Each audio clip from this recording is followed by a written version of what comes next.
बघत पुढची बातमी. भोंदू अशोक खरातच्या प्रकरणामध्ये महिला आयोगाच्या माजी अध्यक्ष रुपाली चाकणकर यांची एसआयटी कडून 3 तासांपासून चौकशी सुरू आहे. एसआयटीच्या प्रमुख तेजस्वी सातपुते स्वतः त्यांची चौकशी करतायत. नाशिकच्या गुन्हे अन्वेषण प्रशिक्षण महाविद्यालयामध्ये ही चौकशी केली जाते. रुपाली चाकणकरांनी महिला आयोगाच्या अध्यक्षपदावरती असताना पदाचा गैरवापर केल्याचा ठपका त्यांच्यावरती आहे. खरातच्या सोबतचे संबंध आणि झालेल्या आरोपांच्या पार्श्वभूमीवरती ही चौकशी होतीये. चाकणकरांसह त्यांचे एक वकीलही उपस्थित आहेत.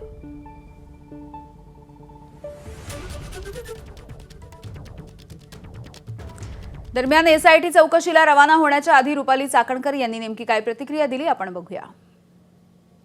आज एसआयटीचा जो तपास सुरू आहे त्याच्या संदर्भात त्यांचे काही प्रश्न असतील तर त्या प्रश्नांना काही उत्तरं त्यांना हवी असतील तर ते देण्यासाठी मी आज आलेली आहे आणि या तपासामध्ये पूर्णपणे माझं सहकार्य राहील.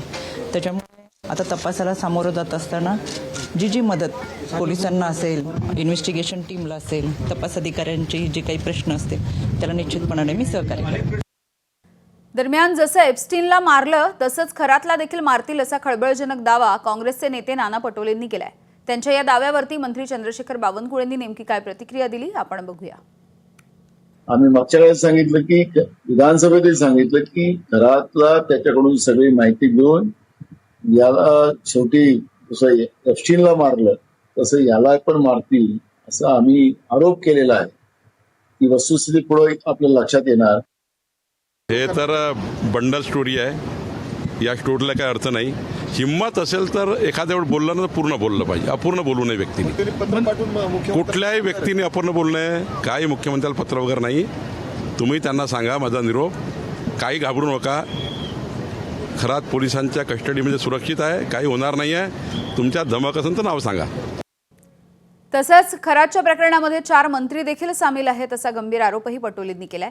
त्यांच्या या आरोपांवरती मंत्री चंद्रशेखर बावनकुळे आणि संजय शिरसाट यांनी देखील प्रतिक्रिया दिलेली आहे. खरात प्रकरणामध्ये महाराष्ट्रातल्या मंत्रिमंडळातले 4 मंत्री समाविष्ट आहेत. त्याची पत्र सुद्धा आम्ही आता मुख्यमंत्र्याला देणार आहोत त्याच्यात.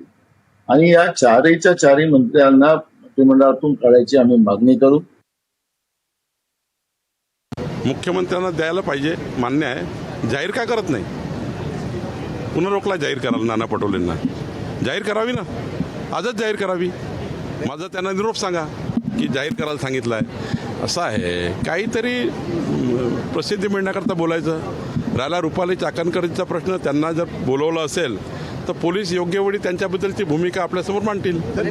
4 मंत्र्यांची नावं आहेत, त्याच्यात त्यांचा सहभाग असेल तर नाना पटोलेंनी ते नावं मुख्यमंत्र्यांकडे द्यावेत किंवा जाहीर करावीत. निश्चित त्याची चौकशी केली जाईल. परंतु अंदाजपंचे ठोक ताळ्यावर नावं सांगणं आणि प्रत्यक्षात गुन्ह्यात सहभाग असणं हा भाग वेगळा आहे. म्हणून त्यांनी हे प्रेसच्या समोर सांगण्यापेक्षा मुख्यमंत्र्याला नावं द्यावेत आणि प्रेस समोर जर सांगायचंच असेल तर ते नावं उघडही करावीत. खरातच्या प्रकरणामध्ये इतर राजकीय नेत्यांची कधी चौकशी करणार? सुनील तटकरे, रुपाली चाकणकर यांची चौकशी झाली पाहिजे अशी मागणी सामाजिक कार्यकर्त्या अंजली दमानी यांनी केली. तसंच ज्या राजकीय नेत्यांनी खरातची भेट घेतली त्यांनी लिखित खुलासा दिला पाहिजे अशी मागणी देखील दमानी यांनी केलेली आहे.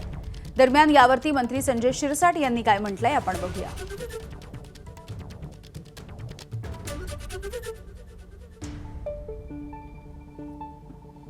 एसपींकडे फक्त जगदंबा आणि समता पतसंस्थेची होणार तर राजकारण्यांची, रुपाली चाकणकरची, सुनील तटकरेंची, सगळे झालेल्या व्यवहारांची, एकनाथ शिंदेंची, शेलारांची, चंद्रकांत पाटलांची, सगळ्या पक्षातल्या झालेल्या या राजकारण्यांची चौकशी कोण करणार हा अतिशय गंभीर मुद्दा होता. माझ्याकडे आलेली सगळी माहिती, त्याच्यात प्रत्येक जे आर्थिक व्यवहार होते, त्यांच्या सीए ललित पोफळेंचे जे आर्थिक व्यवहार होते, सगळे पंचतारांकित हॉटेलांमध्ये बुकिंग झाल्या होत्या, हे सगळं मी 3 आठवड्यापूर्वी एसआयटीकडे पाठवलं. पण त्याची चौकशी होत नव्हती म्हणून मी हे पत्र पाठवलं.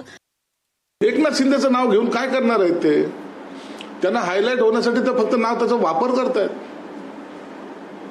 जे काही एकनाथ शिंदे साहेबांचे फोटो आपण पाहिलेले आहेत तर त्यांनी कुठे नाव कबूल नाही केलं? त्यांनी का डिनाय केलंय का? अहो, राजकीय नेता कोणत्याही कार्यकर्ता असेल का कोणतेही महाराज असतील किंवा कोणी असेल, अनेक प्रसंगामध्ये एकमेकाची भेटगाठ होत असते. म्हणून याचा अर्थ त्यांच्याशी संबंध जोडणं हे कितपत योग्य आहे? चौकशी होऊ द्या ना.